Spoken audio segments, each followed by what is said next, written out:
We're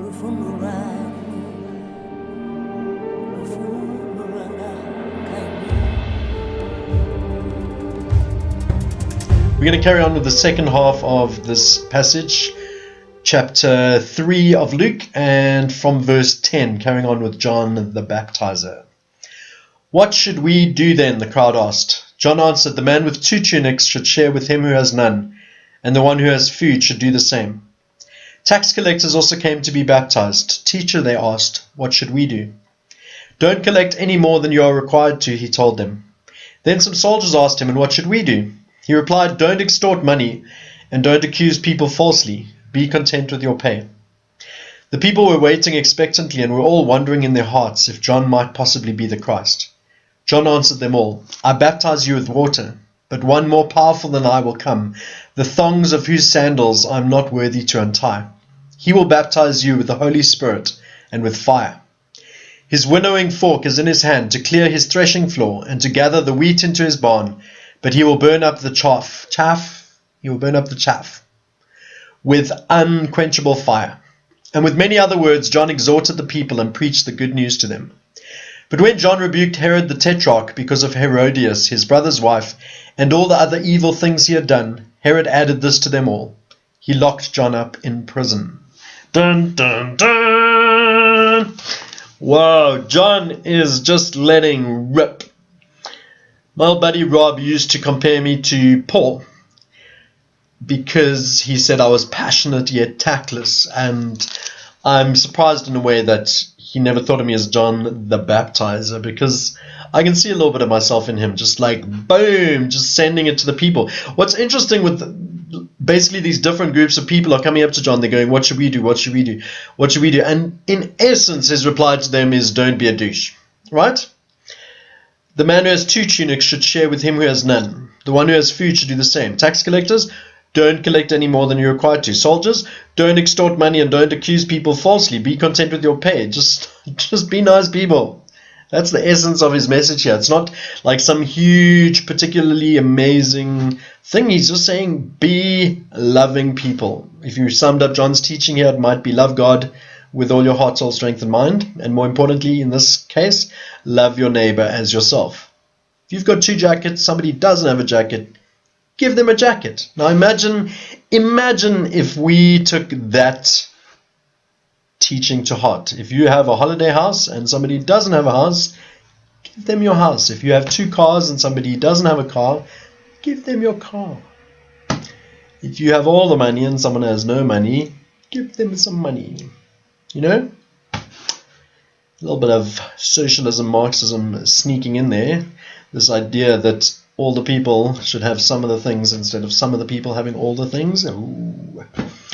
But basically he's doing that. And what's cool is he's addressing each group and just making it specific to them. So it's the same message, but he's just adapting it into the context of the tax collector and the soldier and all of them.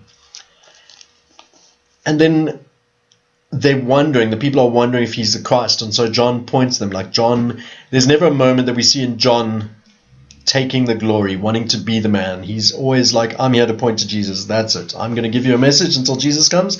My message is with water, his message is with fire and the Holy Spirit. And I'm interested, as I was reading this, I never thought of this before, but it says, like John says, one is going to come who will baptize you with the Holy Spirit and with fire. Like John is literally baptizing people with water. How would the people have responded to that? What would they have thought when they heard him say somebody is going to come and baptize you with fire? Like, whoa. Because they'd seen many weird religions. The religion of Baal, I think it was, or Moloch, included sacrificing children. So they'd seen weird religions around, and they've been told there's going to be a guy who comes to baptize you with fire. Did John have to add, like in a whisper, it's metaphorical. It's metaphorical. You're not going to have burning ash thrown on you. Anyway, but just interesting, because these were mostly or largely uneducated people, and he's going to baptize you with the Holy Spirit. What was their understanding of the Holy Spirit? And maybe that just adds a sense of mysticalness into the message of John, like somebody else is coming and he's going to take it up a notch. the Holy Spirit. Ooh, what's the Holy Spirit? And with fire, sure, how's that going to work? I imagine this would have got people thinking and questioning and wondering what's going to be next. But again, his message, like John, does not hold back. Talking about Jesus, his winnowing fork is in his hand to clear his threshing floor, to gather the wheat into his barn, but he'll burn up the chaff with unquenchable fire. It is clear here that I do not know how to say chaff. Chaff, when we were kids, we used to use it to be like you're lying someone, you're tricking them, you're pretending, oh, we're going to chaff him. So I think it's probably chaff, but chaff sounds pretty naff. Anyway, not important. But the important thing in this message is that Jesus is coming to clean house. And we see that in his interactions with the Pharisees, with the religious leaders. Like, there are times when Jesus kind of mops the floor with them, where he accuses them, he challenges them, he woes them. Like, this is not okay. Like, Jesus is coming to pull his house into order. And John is just declaring that these are going to be the things that are coming. But then in verse 18, with many other words, John exhorted the people and preached the good news to them.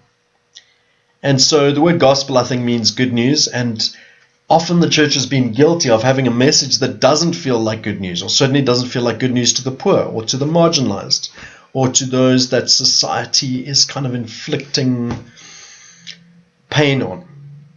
And yet this is a message of good news. And so even with its hecticness, even with its challenge, even with its "you brood of vipers" opening line, the people were attracted to it because there was a message of good news. Somebody is coming and he's going to be good. And he brings something that is good for us. And I think this is a good lens for us as the church to constantly hold. Is the message that I have good news? Because that is what is brought. And then the little PS at the end, when John rebuked Herod the Tetrarch because of Herodias, his brother's wife, all other evil things he had done, Herod added this to them while he locked John up in prison. Often on social media, I tend to challenge people, I tend to challenge things, and people are like, no, don't judge. You mustn't judge. And yet John the Baptist does, John the Baptizer. He names some of the evil things that Herod has done, and so much so that word gets back to Herod. Herod locks him up in prison, and we know how that ends. And so I think, and I'm not sure if it's going to come up in Luke, but I think we take this do not judging thing a little bit out of context. We see that Jesus calls out the disciples when they get it wrong. Jesus calls out the Pharisees when they get it wrong. John here is calling out Herod. Paul calls out Peter. Do not judge doesn't mean don't call people out on stuff. There's something different going on there, and maybe we'll get to look at it a bit differently. But here we have John calling out the political leader, not just the religious leader, the political leader, and calling out his sin. He was a prophet. He was saying this is not okay. The voice of the church, part of the voice of the church, is meant to be a prophetic voice that looks around at society and says, this behavior is not okay, this system is not okay, this favoritism is not okay, this structure is not okay. What are the things that we as individuals and as the church are meant to be looking around at the moment and saying, that is not okay? I imagine some of it probably has to do with education. Some of it probably has to do with sanitation. And we need to be aware and alert, and we need to invite the Holy Spirit to direct us to the things that we need to, if it's our place, like John the Baptizer, be pointing out and saying, that is not cool. Are we preaching the good news? And just be nice. Just be loving. If you've got things, other people don't have things, share your things. Right? Got it from the right.